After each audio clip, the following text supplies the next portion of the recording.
Welcome to the Strong, Single and Human podcast, a real look at single parenting, how to navigate the ups and downs of life with kids on your own while keeping sane. We cover all manner of subjects from domestic violence, dealing with childhood trauma, through to fussy eaters and how to help your kids become resilient. I'm your host, Claire Martin. Welcome. This week's guest is an award-winning author, speaker and trainer. After 22 years as a trial lawyer, he became a peacemaker and a mediator. Today, he helps people solve deep and intractable conflicts and teaches others to do what he does, teaching decision-making under uncertainty conflict. He is the co-founder of the award-winning Prison of Peace project, in which he teaches murderers in maximum security prisons to be peacemakers and mediators.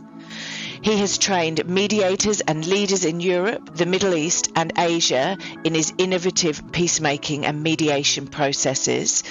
He has personally mediated over 1,500 disputes, including sexual abuse cases in the Catholic Church and criminal victim offender cases.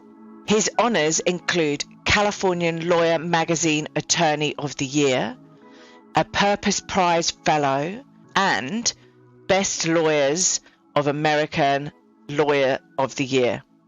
God, I hope I've got that right, Doug. And if all that wasn't enough, he has written 4 books. His latest released on September the 12th, 2017, entitled De-Escalate, How to Calm an Angry Person in 90 Seconds or Less. His other books are Exclusive Peace, How Modern Diplomatic Strategies Could Better Resolve the World's Conflicts, Peacemaking, Practicing at the Intersection of Law and Human Conflict, Sex, Politics and Religion at the Office, The Competitive Advantage. He is the creator of an online video course in legal negotiations and emotional de-escalation and has conducted dozens of webinars.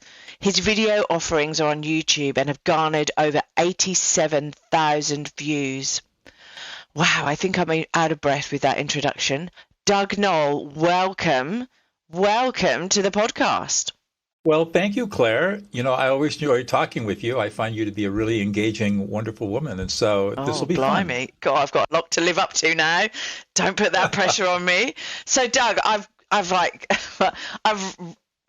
introduced you to all of the listeners, okay? And there's so much you've done. But do you want to tell us a little bit about you, Doug Noll, right? And how you've got here to being going from a lawyer to being a peacemaker, which, you know, sort of is the same job, but maybe isn't. So tell us about yourself. Okay. So I live in California. I live in rural California. Actually, I live about 60 miles south of Yosemite National Park and about 40 miles west of Kings Canyon Sequoia National Park. So I've got 10 acres. I live here with my wife and my 8-month-old border collie puppy. Aww. And it's just our little piece of heaven. So I'm a native Californian. I grew up in Southern California, and I was born with a lot of disabilities. I was born partially almost blind, crippled, partially deaf, bad teeth, left-handed. Wow. It was a mess. And over the years, all of this stuff got straightened out, but not without a lot of emotional pain and physical pain. But eventually, I overcame most of it. In fact, almost all of it. And ended up going to Dartmouth College, which is an Ivy League college here in the United States, back in New Hampshire, about as far away from California as you can get and still be on the continent. And graduated from there with a degree in English literature. And in those days, if you didn't go to med school, you went to law school.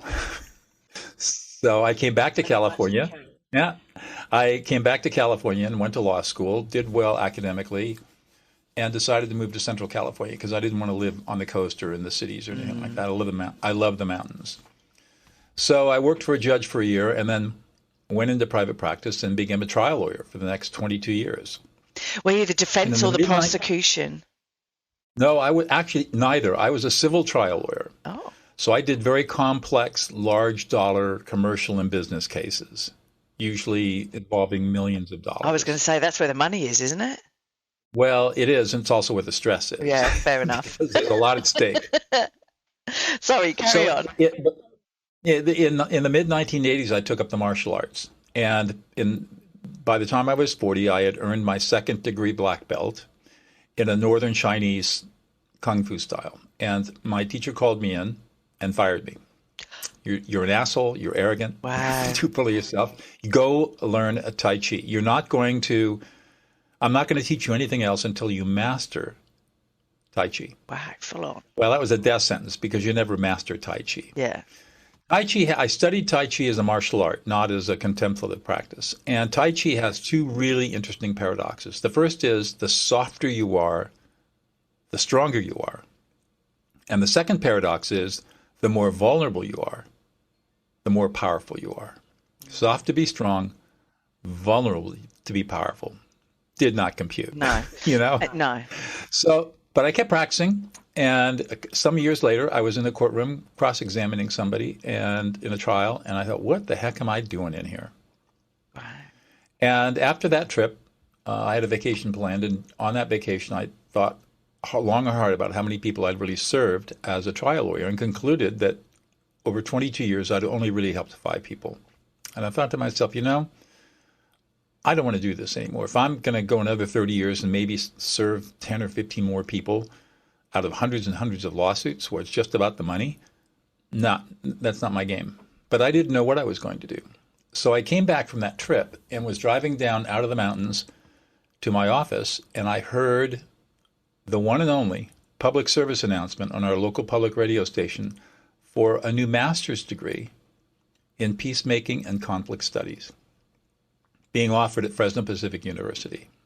Well, to make a long story short, I enrolled, and it completely changed my life. And my teachers were brilliant professors and just completely opened my eyes to things that I had never considered before. And ultimately, I had many discussions with my partners about a new kind of practice, a peacemaking practice and a problem-solving practice, and I didn't want to try cases anymore, even though I was very, very good at it. They were not happy with that because I was the second largest earner in the law firm. And so a lot of people saw their bank accounts being hit by me deciding to do something different. And ultimately, I was given an ultimatum, which they thought I would walk away from, and I said, nope, I quit. And they couldn't believe it. I gave 1 week's notice, walked away from $10 million, and on November 1st, 2000, opened right after my 50th birthday, I opened my own peacemaking and mediation practice and became a professional peacemaker and mediator. And that's how it started. Wow. And okay. That's the decision I ever made. Well, and this is the thing, I suppose, you get to and I have to say, right, I'm looking at you, right, how long have you been doing peacemaking? 22 years, there we full go. time, 22. So you started it when you were 50, so that means what, you're 72 right. now? I'm 70, well, actually, no, I'll be 72 in October. I'm 71 And now. people on this podcast cannot see you, but I can see you. And oh my God, you've either been hitting the Botox hard, your lighting is good in your studio, or peacemaking is definitely good for your health. That's all I'm going to say. Because well, I take you look really 50. In fact, I look older than you do. Yeah, no, I really take good care of myself. Yeah. My chronological age, actually, chronologically, I'm 71, maybe 71 and a half, but biologically, I'm in my late 50s. I've had my DNA checked, and it's because of a whole bunch of stuff that my wife and I do. Oh, okay. Where we really, really have slowed down our aging process. Wow, maybe that should be another podcast. I know, we definitely with blimmin' having a 6-year-old, it definitely has sped up my aging process. There you go. Yeah, exactly. Okay, so what is the peacemaking that you do? Because I know, my view of a peacemaker is somebody who goes into, and we've got, Russia and the Ukraine at the moment at war. So it's somebody who goes into that war situation, which I would find quite a stressful situation, go into a war situation and try and actually resolve the conflict that's there, right? And also, even if you're mediating conflicting families or businesses or what, to me, going in and being a peacemaker, you're going into a really quite potentially toxic, hot, fiery, angry situation, which, well, I would think it'd be rather stressful, wouldn't it? Well, first of all, you're right. I am called into those theories, Yeah. high emotion, high stakes conflicts. What is important, what I think people don't understand about the work that I do is that I just don't walk into somebody's conflict. I have to be invited in. Oh, okay. And if I'm invited in, then then the magic happens. But so 50 or 80% of the job is getting people to come to the table, because most of the time people would rather shoot each other with AK-47s than come talk by the time they get to the level of conflict where my services are necessary. But there's a whole process that I use that has proven to be very effective at calming people down and helping them sort through the problems, sort through the injustices, and then be able to have hard conversations with each other about how to make things right and how to move forward to put the conflict behind them. And this is a process that might take a couple of hours, or it might take a couple of weeks or months. Yeah, no, well, it depends on the nature of the problem, who the parties are, what the relationship is with each other. You just don't know. So, but the secret, the first step is everybody has to agree that they want to go through this process, because it's all voluntary. And if you don't want to go through the process, then the process won't work. So they have to commit to it. And that's the first big step. Yeah, because I suppose you've all got to agree to come to the table to be able to have that discussion. Because if you're not, and you're being dragged to the table, well, then that discussion's not going to be constructive, and that's not going to work as such. Right. Yeah. Right. Exactly. Yeah. No, that's fair enough. So so I'm just looking at all the books you've written, right? So what you're saying is, and what we've discussed previously, is that everything that you've learned through all of your years of dealing with conflicts and the sexual abuse cases in the Catholic Church and the conflicts and peacemaking that you've done, like in Asia and Middle East and stuff like that, all of this process that you use in those situations can basically be used in a situation regarding co-parenting or regarding discussing and dealing with your kids, basically. That's right. The human brain is the human brain. Yeah. And no matter where you are on the planet, your brain responds to conflict exactly as everybody else's brain. And is that so the processes that we use in a very complex conflict are exactly the same processes you would use with a screaming 3-year-old. It's exactly the same. No difference whatsoever. And the same processes can be used not only to deal with a screaming 3-year-old or a deep and intractable conflict, but also to build deep relationships, because it can be used very constructively and positively to build trust and intimacy in relationships, whether it's a business relationship or a personal intimate relationship. It's what I consider the foundational skill of life. Well, I'm in. I'm hooked. How do we use this? What is this process? Because All right, let me talk. I want to stop my kids screaming at me. Okay. Let me give you a little background, and I'll explain how to do it. Yeah, go for it. So, first of all, I discovered this in 2005 in a very difficult mediation. When I started my master's degree studies, I think in 97, 98 maybe. I can't remember, too long ago. Memory lapse. I came to the realization that everything started in the brain. And I was reading all of this sociology and psychology and theology, and all very interesting, but all of it highly subjective and none of it empirical, and no real science. And I said, this isn't right. There has to be some science here. So back then, nobody knew what neuroscience was. Functional magnetic resonance imaging had just started, and there are very few studies out. But there were starting to studies out. And I, fortunately, was introduced to John Allman, who was a professor of neuroscience at Caltech in Pasadena, California. And he tutored me a little bit and really helped me get started. So I've been studying neuroscience. And I'd also gone out and taken all these courses in listening, like active listening and nonviolent communication, and it was all crap.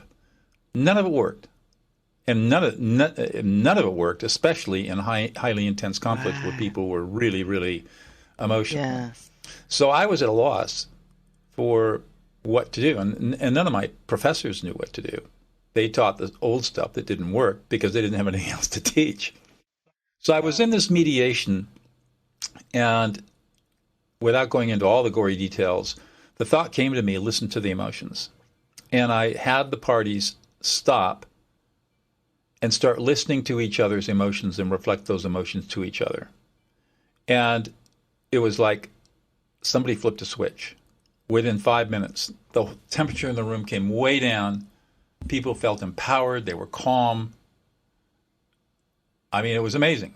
And it resolved in, less than 3 hours. Wow.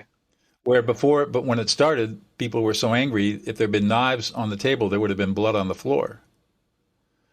So I knew what I'd done, but I didn't know why it worked. So I started playing with it in other mediations and got the same exact result. And then in 2007, neuroscientist Matthew Lieberman published his first brain scanning study, the seminal study on why this worked. And the technique is called affect, A-F-F-E-C-T, affect labeling. Right. And Lieberman published a study showing exactly what happens in the brain when you reflect back somebody's emotional experience to them. And what happens is that the emotional centers of the brain become inhibited. At the same time, the ventrolateral prefrontal cortex, which is the executive function of the brain, gets activated. So as one comes down, the other goes up, and within about 90 seconds, people go from raging crazy to perfectly calm. Okay, and that's and it happens every. Sorry, carry on. It happens every single time without fail because it's the way that human brains are hardwired to operate. And that's affect labeling? That's called affect labeling. Okay. All right. Wow. Now, how do you do affect labeling? Well, yeah. That's my next question.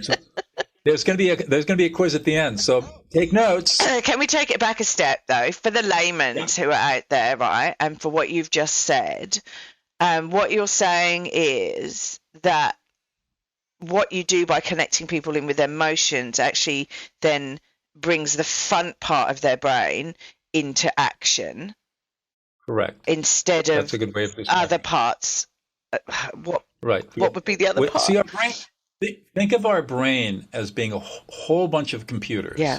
Some of which are very, very old, some of which are pretty new, and mostly they don't talk to each other very well.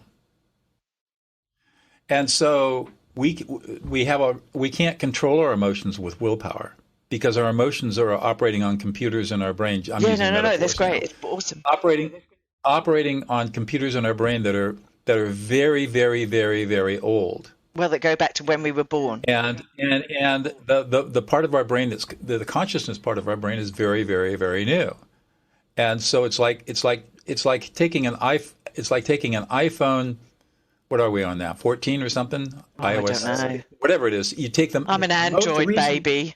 Or an Android. I think the Android 21 just came out, and I've got an S9. Oh. So imagine taking an Android 1 and asking it to talk to a Bell ringer telephone from the 1950s. Yeah, and most people on this who'll be listening to this won't even know what that is. But yeah, in the old days, if you used to have to pick a handset up, you had to pick a handset off the table, put it to your ear, and there was a rotary dial, and you had to dial numbers with a rotary dial. I can remember that. Remember that. And there was no Insta or Facey or anything like that on it. All it did was you picked it up and you made a call on it and spoke to somebody on the other end. Right. You didn't video anything or kids these days don't know how good they've got it. That's right. So, and if you don't know what we're talking about, go check it out on YouTube. Look at rotary dial telephones. So imagine your most modern iPhone or Android trying to talk to that old phone. An old analog phone, not digital, not a computer. I was going to say, don't go there. When you said analog, it brought back memories of sitting there, pressing play on a tape recorder, having having a piece of software upload to a computer and it going. Remember the little cassette things we had with the old Apple computer? I know. Oh my God! Yeah, no, exactly. So there's no pressing install and it instantly installing. These things took forever. So yeah. And then of course when the internet came on, since we're going down memory lane, remember when 2K was really a high baud rate? We thought, well, that was amazing. We started off with like nothing, 800 baud or something, and it took forever to get. It was amazing the internet even got started. Anyway, and a terabyte, and a terabyte that you have on your phone nowadays, filled a room. We've got more computing power on our telephone than existed in all of the 20th century. Yeah, I know. In the world. Anyway, we digress, everyone. We've just gone down a rabbit hole. Anyway, let's go back. Just understand that you've got these brain systems that don't communicate with each other. So it's very easy for the emotional centers of the brain, which are to overwhelm the thinking centers of the brain. And when that happens, the thinking center of the brain can no longer process the emotions. And so the brain reverts back to reactive programming, which was learned in childhood. And so that's why when you see a 40-year-old acting like a 6-year-old, that 40-year-old is a 6-year-old at that moment. So what affect labeling does is it kickstarts the prefrontal cortex of this upset person so that it can take back control over the emotional centers of the brain and restore instant calm. Yeah, it's like a step back, isn't it? It's like taking a deep breath. But it's faster than that. But exactly. It's faster than that. And the whole, you've heard a lot of people talk about take a deep breath, take a step back. When people are trying to do that, what they're trying to do is, again, technical. They're trying to control what's known as the polyvagal system, the part of the parasympathetic nervous system. And taking a deep breath or a whole bunch of deep breaths will calm you down in about 30 or 40 minutes. Yeah, but that's not good enough in my work. Yeah, no. So this affect labeling, or if you want to put it into simpler terms, it's reflecting back emotions to the emotional person, has proven to be an extremely effective, powerful way to calm any angry person in less than 90 seconds. Wow. So here's how you do it. Even kids. Take notes. Even kids. It works even better with kids than it does. It works well with everybody, but kids eat it up for reasons that we can talk about. Okay, right. Get your pencil and pad out, everyone. Yeah, you're confronted with an angry person or a child. Yeah. First thing you're going to do is ignore those angry words. You got a 6-year-old screaming at, "Mommy, I hate you." They're saying all these nasty stuff, right? You just ignore it all. Just ignore it. It doesn't mean anything. Just words. And they're just words. They mean nothing. And when you ignore the words, you're less likely to get triggered yourself, and you free up bandwidth in your brain for doing the rest of the process. So ignore. You just have to. It's just white noise. Just ignore it. Pay no. Because it doesn't trigger your emotions. So if you listen to it and listen to what they were actually saying, that would then trigger your emotions, and then you're in a conflict situation where you've got two people who are 6, or and not actually adults. If you're talking with an adult. Exactly. So ignore the words. Then the second step is to read the emotional data fields of this upset emotional person. Now, read the emotional data fields. What's that like? I know. Hello. Understand that emotions are data, just like numbers on a spreadsheet. Okay. And our brains are hardwired. We have an innate ability to accurately and rapidly understand what another person is experiencing emotionally. This has been developed in us in evolution for millions of years. And if you want the science behind that, I'd be happy to explain more. But the idea is to sit inside, just sit there quietly, empty your mind, and within seconds, you'll start getting emotions coming through. You'll hear the words, or you'll feel the emotions coming through. And these are the emotions that this other person is experiencing. So the third step is to reflect back the emotions with a simple use statement. So I would say, Claire, you are really angry. You're really pissed off.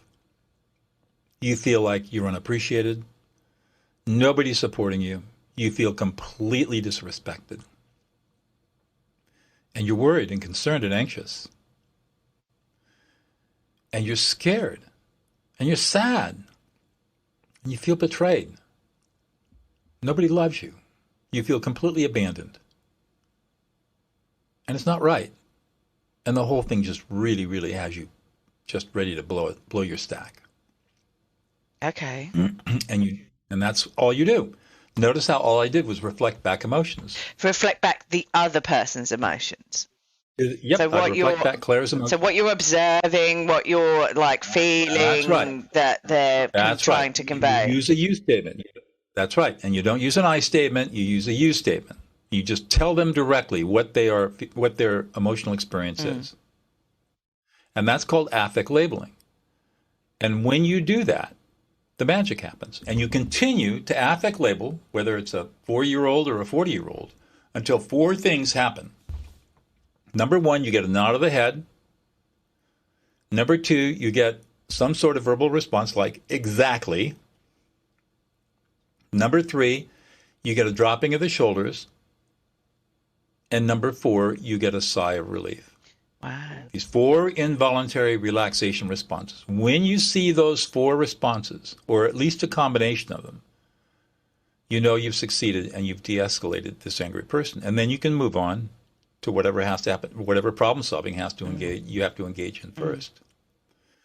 And it's that simple. Ignore the words, read the emotions, reflect back the emotions with a simple you statement. And I suppose you have to practice this though, because I suppose you do have because to practice. Like it's not going to come straight away, is it? Because I'm sitting there going, wow. No. Like one, you're going to have to practice just observing and not reacting, because it's so easy to react. So let me give you some. There are a couple of practice tips for you. First of all, you want to learn that second step, how to read emotions. So what I tell people to do is to listen to an advertisement, a radio advertisement, where there's no visual, and see how many emotions you can count in that 20-second spot. Okay. And you'll be amazed. Once you start paying attention, you'll be able to identify very quickly, sometimes as many as 20 emotions in 20 seconds. Wow. Okay. It's amazing. And so just pay attention. The second thing you can do is when you're watching a show, streaming or on television or whatever, even on your phone, turn off the volume. And how many emotions can you pick up without hearing the words? In like 1 or 2 minutes. So basically the facial cues and the positioning of the body and various different things. Because that's where the information is coming from. It's coming from our facial expressions and body language. And we have the ability to read this. So you can prove it to yourself just by doing these 2 exercises. And do that 3 or 4 times. And you'll be amazed at how much you're able to pick up. Now, to practice the third step, the you statement, I always recommend practicing for at least a couple of weeks in very low risk, safe situations where if you make a mistake, you're not going to embarrass yourself, right? My favorite place is Starbucks.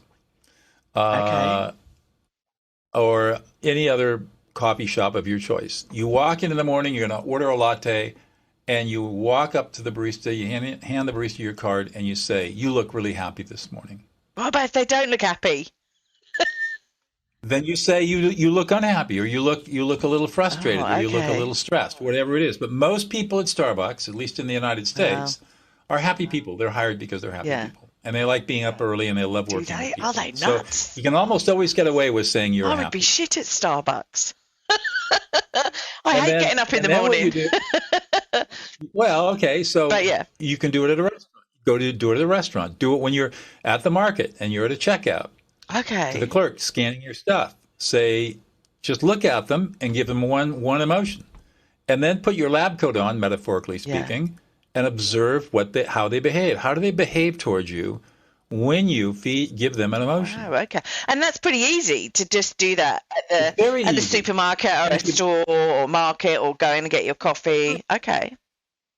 And you do this for 2 or 3 weeks. You try to do it 3 or 4 times a week, and you do it for 2 or 3 weeks until you start seeing the pattern of reaction. And it'll be the same pattern every time. Once you start seeing, wow, this really works, then you can go a little deeper into the pool. Now try it out on a friend. And you're talking to your friend and just casually reflect back one emotion that you're having in a conversation. Rather than, most conversations are pretty witless. So rather than having a witless conversation, pay attention to the emotional experience of your friend and reflect back what he or she is experiencing in that moment with just one emotion. Put your lab coat on and watch what happens. Wow. Now, you got a 6-year-old, so you're Yeah, I lucky have. because you can start practicing as soon as the show's over. Oh, yeah. Well, I can't because he's not here with me, but that's okay. Okay, Yeah. but 4 to 8-year-olds, Oh, okay. children, you can start practicing with them right away, and you'll get the same amazing result. And 4 to 8-year-olds will eat Even up. at that age, you'll get the same yeah, result you can as start it too. Oh, okay. Because here's what's happening, Clara. At the emotional centers of the brain do not start to mature until about 18 months of age. And we're not born with emotions. We have to create emotions. We're born with a thing called affect. I don't want to go deep into this because people's eyes will glaze over. But basically, we have to start creating emotions. And we do that at 18 months. And so when you affect label a child's emotions, you're helping them build their emotional database. And you're actually helping their emotional centers mature and grow. You're actually giving them superfood when you reflect their emotions, and it's really, really good for their brains. In fact, studies show that if you start affect labeling a child between 4 and 6, usually within 5 years, they're 2 grade levels ahead of their peers. If you're consistently affect labeling during those 5 years. Wow, really? Yeah, it's very powerful. Right, I'm starting tonight. As soon as Because it gets their brains- dropped off. Yeah, their brains just eat it up. So if you've got children or grandchildren, this is something that you will see immediate results. Now, I wouldn't do it. Until you get good at it. I wouldn't do it with 9 years old or older until you got some practice at it or an experience. Why, are they a bit more savvy? Are Well, they a bit more like, you're trying to affect label me, mum, so leave off? Something Is like that? And now let's talk about that for a second. Okay. You might sometimes get that pushback, especially if you're not very subtle. Sometimes with an adult, you'll get something like, "Who the heck do you think you are, my psychotherapist?" You get that kind of pushback. What that indicates is that you were too good, because we all have these walls we built around us, and the wall of toughness, right? We're strong people, and we don't feel emotions, and emotions are bad, they're evil. But inside the wall is who I really am, which is this weak, low self-esteem, self-loathing person that you hate. And when you affect label somebody, it's like you blow through that wall like a superhero. Wow. And it scares the crap out of the speaker, because right there you're seeing them for who they really are. Yeah. And it scares them. And so what are they going to do? Of course, they're going to react quickly. Go away. Push back. Well, they're on the defensive then, aren't they? They're like trying to defend their image. Yeah, and they're scared because you just saw their vulnerability. Now the secret is, so when somebody pushes back and gets a little angry at you or a little pushy, don't get upset. Just say, "Oops, I was too good." Back off, give it a few minutes, and then come back and just very casually and then very subtly label one emotion. You're really frustrated. And just leave it at that. Don't go any further. Wow, I'm about as subtle as a brick, though. So, I'm going to really, I am really going to have to. Well, it is, and I'm English as well, so I'm like buggered. I've been here for 15 years, and so I'm about as subtle as a brick, but it's all right. Subtlety can be trained. It's all right. Just means I've got to practice it. So, okay, so we can all practice this. Well, as a single parent, right? I mean, we can practice this on co-parenting because That's we've got right. to deal with. Most of the time, you've got the other parent who you're going to be parents for life.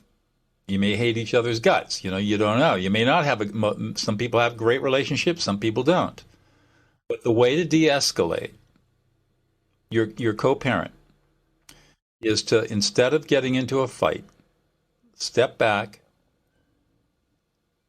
ignore the words, read the emotions, and simply reflect back the emotions of what they're experiencing with a you statement. You're really angry. You're frustrated. I'm definitely going to try this. I normally step back and then basically say, and just basically focus on, for me to de-escalate myself, I focus on what's the best thing for my son. So it doesn't matter about my emotions. It's about, what's the best thing for my son? and I don't really care what the other person's actually reacting to. Like it's me going, well, you can react as much as you want, but it's about what's the best thing for my son. So if the best thing for my son is X, Y, and Z, then I'll set that boundary. Because it's all about my son. It's not about me, and it's not about my ex-partner. It's about my son and making sure, and my son's sisters, and making sure that they're okay. So that's how I deal with that. But I don't do the affect labeling where I go, "You're feeling angry about this," or because. That's right. Now here's another trick to control your own emotions. Affect label yourself. Wow. Supposing your ex-partner says something at you and triggers you, and you'll say to yourself, boy, I'm pissed. I'm really angry. I'm really frustrated. I don't feel listened to. I don't feel supported. I don't feel appreciated. I feel completely disrespected. And this is making me angry, but I'm also sad. And I feel rejected. And I feel abandoned.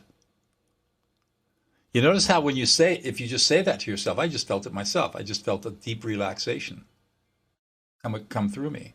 And so that's how you manage your own emotions. Is just silently name what you're experiencing in the moment. Yeah, because you don't have to put it at the end of the day, like 90% of our conversations are in our head with our voices in our head. So you don't have to put it out there in the ether. You can just actually name it all internally. Say it to yourself, yeah.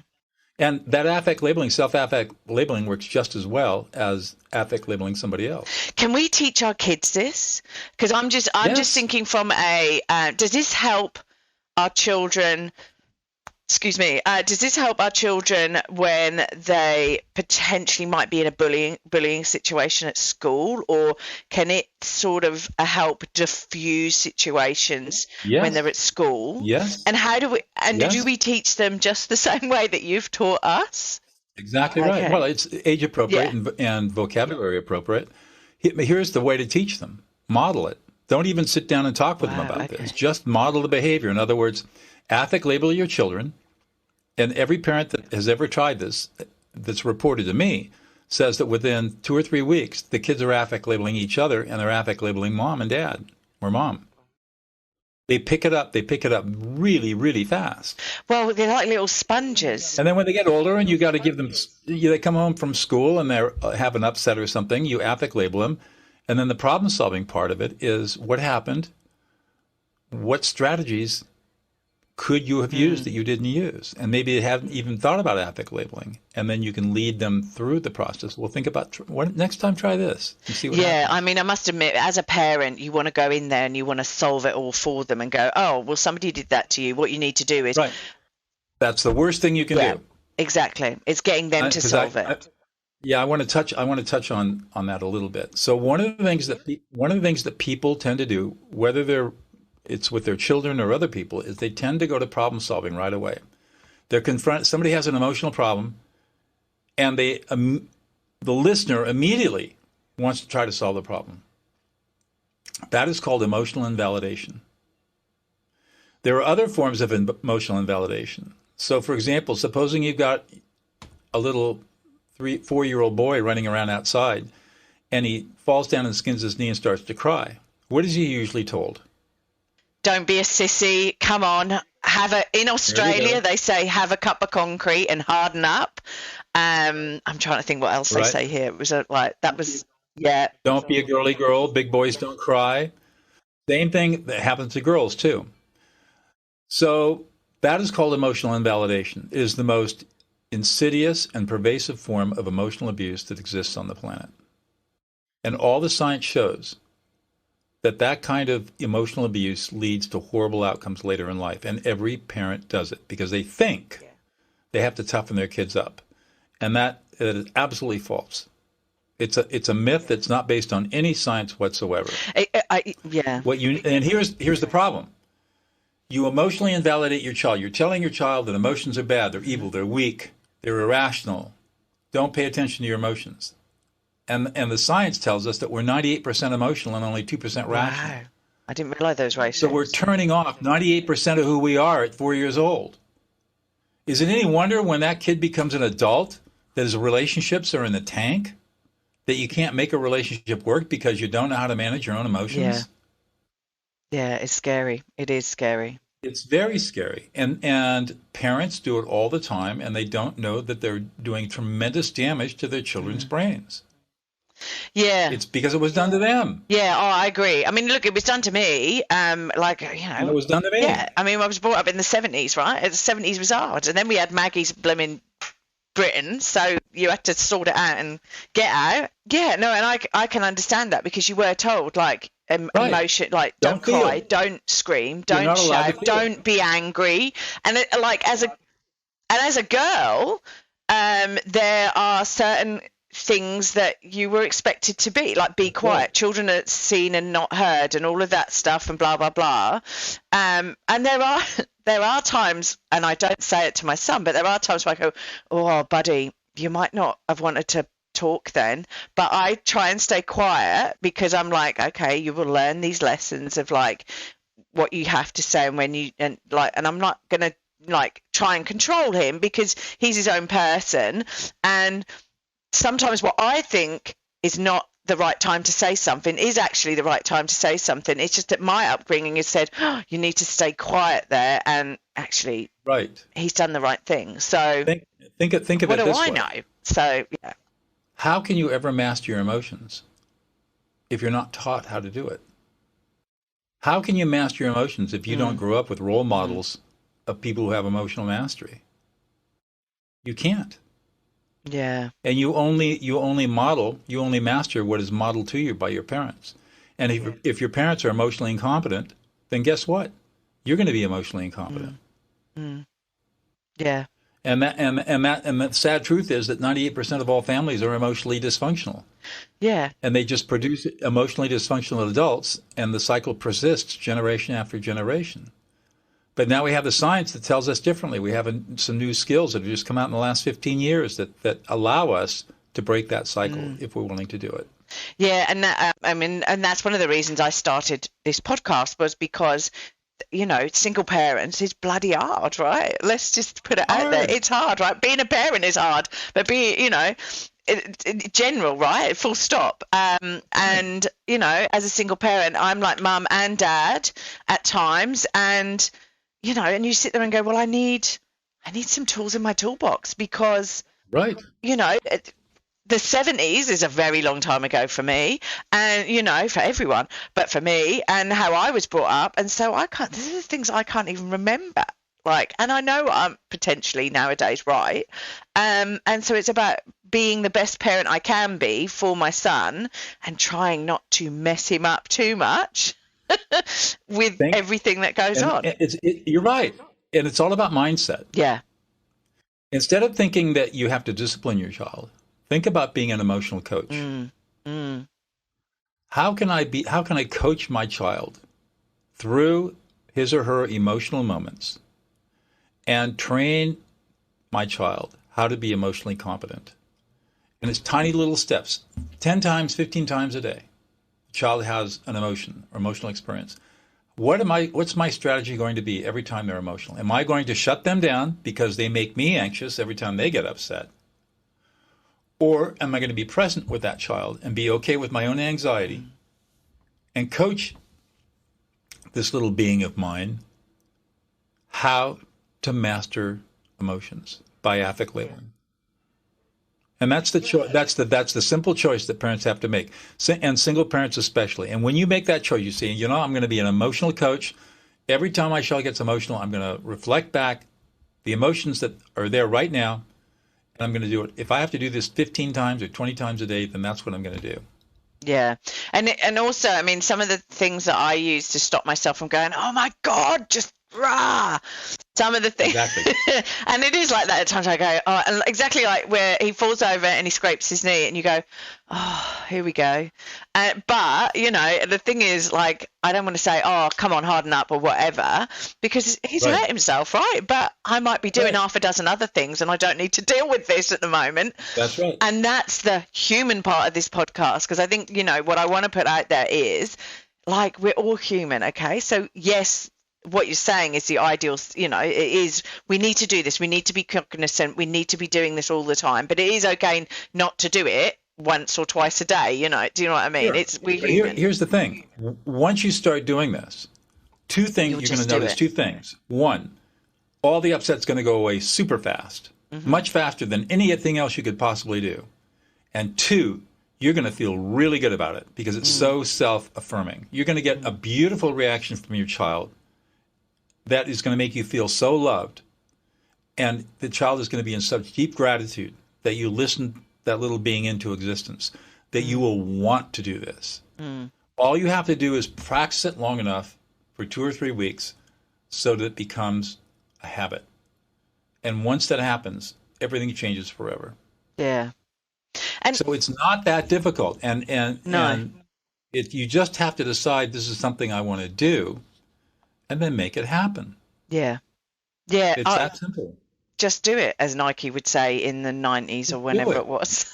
and you will be amazed at what happens between you and your child. Yeah. Oh, look, especially if you're a stressed out single mother or father. Yeah. And like being in Melbourne, where I am and most of the listeners are, like we did 260 days worth of lockdown, right? Stuck in our houses with our kids, right? God, right. Well, I know, but God love them. But everyone was up, and admittedly businesses suffered and various different, and people suffered. But I was grateful for that because I have such a different relationship with my child, mainly because we were thrown into the situation where I did have to affect label a lot of the time because otherwise we wouldn't have got through 260 days worth of lockdown. So, yeah. And they are little people who are having these big emotions who don't, like, we understand what anger is and we understand what being frustrated is. They don't. But they don't. They don't have a clue. All they do is feel this affect coming through. They don't even, they can't even name it yet. It's not even an emotion. It's just an experience.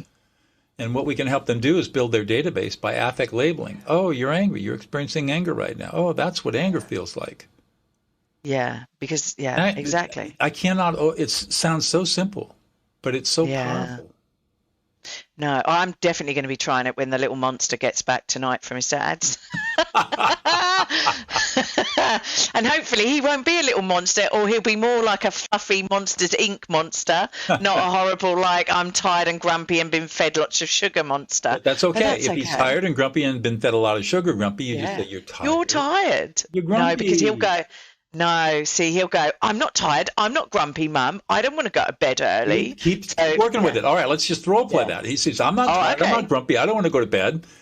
Oh, you're really frustrated. And you really, let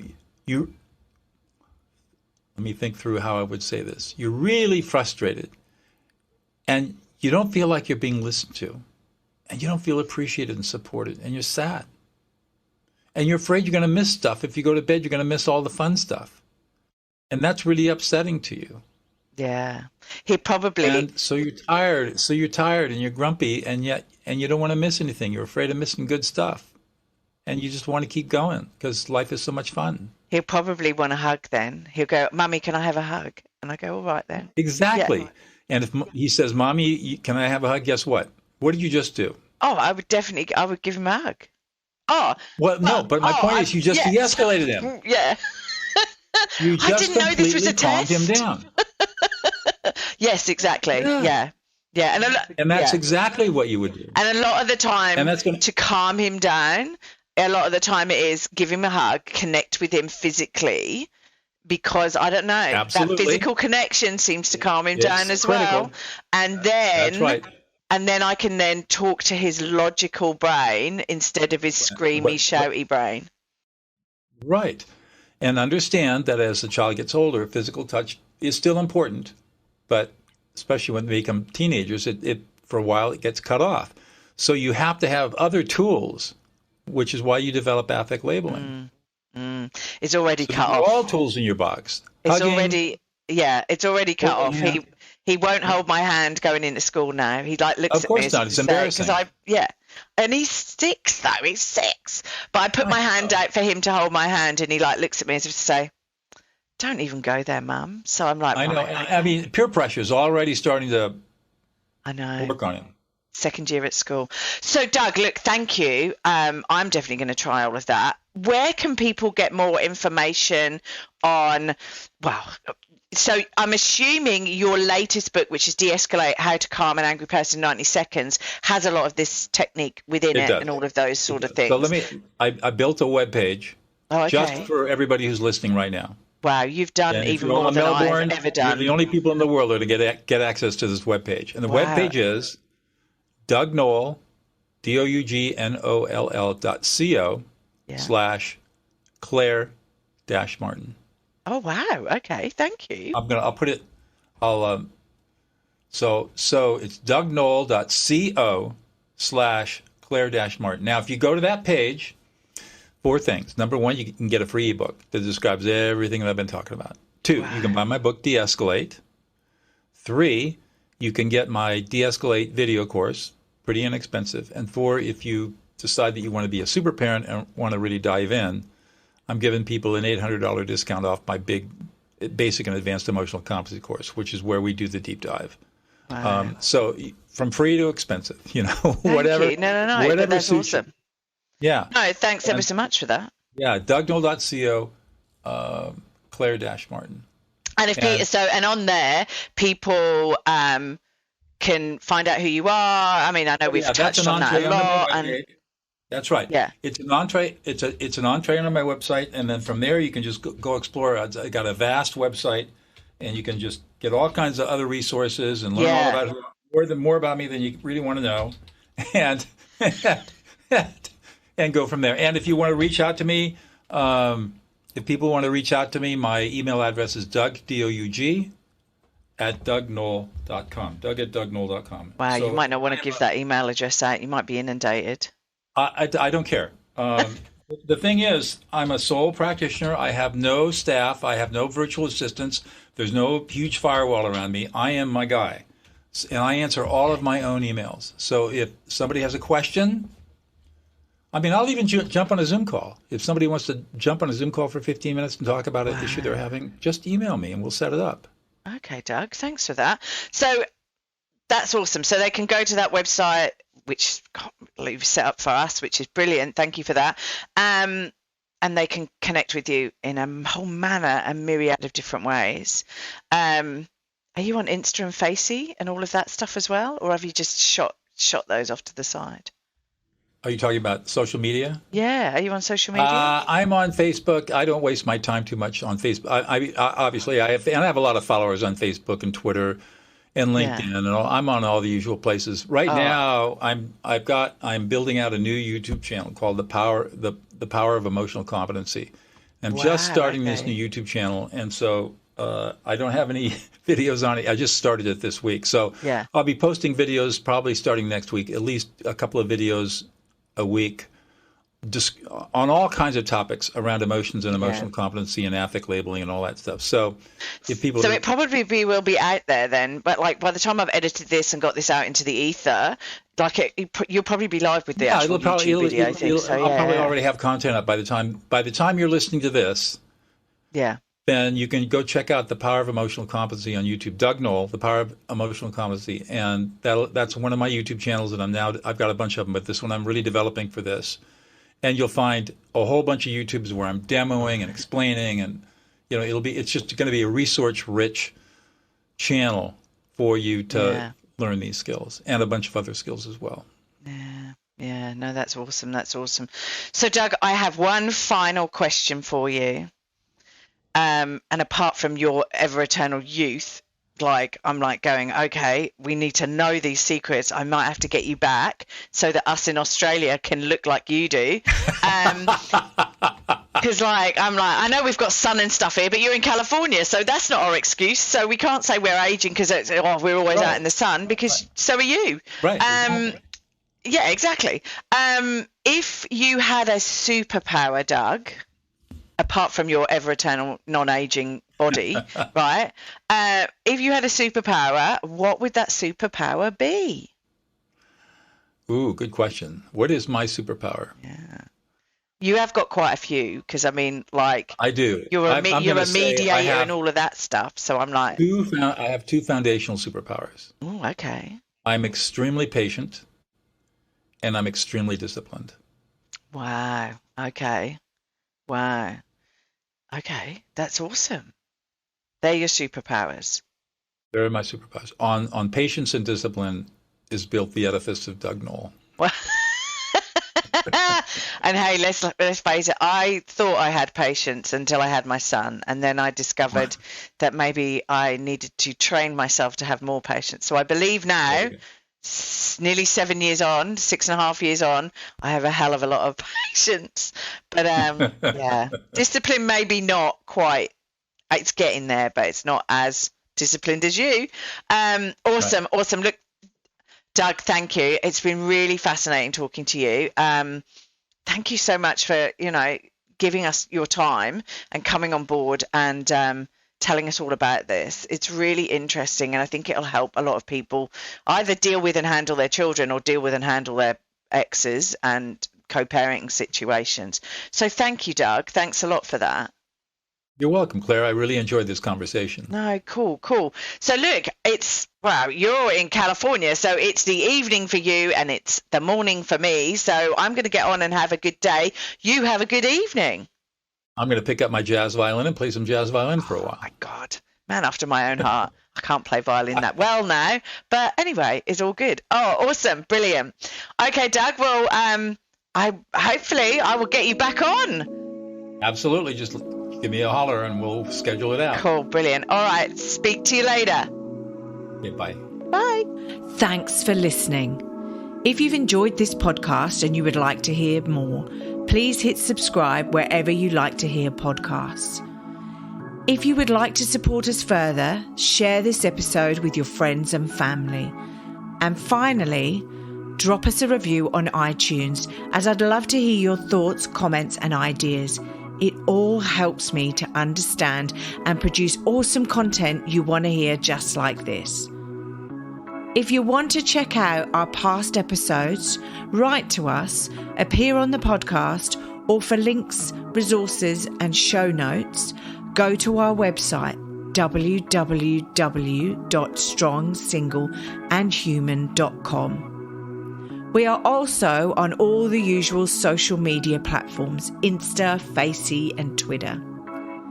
I hope you have a wonderful week, and I hope to see you back here again soon.